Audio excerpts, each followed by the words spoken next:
पंढरपूर पासून अवघ्या 15 मिनिटांच्या अंतरावर पंढरपूर करकंब रस्त्यावर धोत्रेज ग्रँड प्रायव्हेट लिमिटेड घेऊन आले आहेत पंचतारांकित सुविधांनी युक्त हॉटेल ग्रँड। तसेच पुण्या मुंबईच्या धर्तीवर सर्व सुविधांनी युक्त hotel Shriyash restaurant, veg non veg permit room bar, प्रशिक्षित कुक व होस्टिंग सेवा हॉटेल ग्रँड मध्ये उपलब्ध आहेत। 50 एसी रूम्स, 3500 स्क्वेअर फुटाचा सुसज्ज बकवेट हॉल, भव्य एसी सूट्स, टेरेस गार्डन, भव्य लॉन आणि चेंजिंग रूम सहित स्विमिंग टँक, प्रशस्त पार्किंगची सुविधा। पंढरपूर नजीक असलेल्या हॉटेल ग्रँड या सुसज्ज आणि पंचतारांकित सुविधांनी युक्त hotel grand, hotel Shriyas restaurant, veg non veg permit room बार, पंढरपूर करकंब रोड। संपर्क 02186 24 22 45।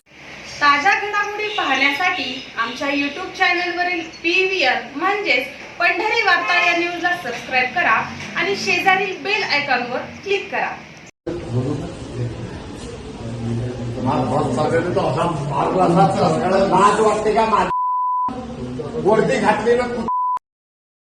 सदरक्षणाय खलनिग्रहणाय हे ब्रीदवाक्य घेऊन सर्वसामान्य जनतेच्या संरक्षणाची मोठी जबाबदारी असलेल्या पोलीस दलातील सहाय्यक पोलीस उपनिरीक्षक रक्षक होण्याऐवजी भक्षक झाला।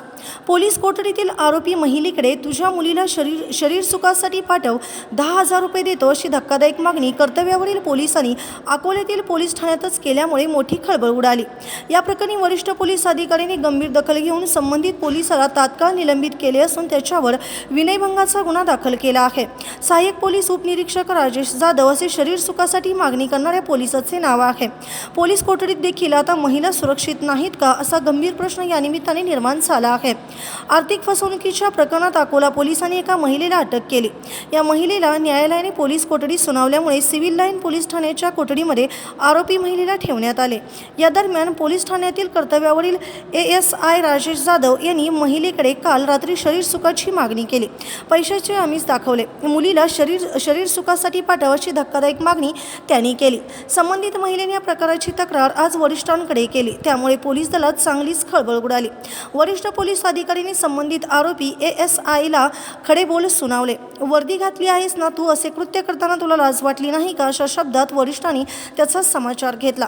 या प्रकरणी एक चित्रफित समाज माध्यमातून प्रसारित झाली, त्यामध्ये वरिष्ठ अधिकाऱ्यांनी हात देखील उभारल्याचे दिसते, मात्र संबंधितांनी वर्दी घातली असल्याने त्यांनी स्वतः आवरले।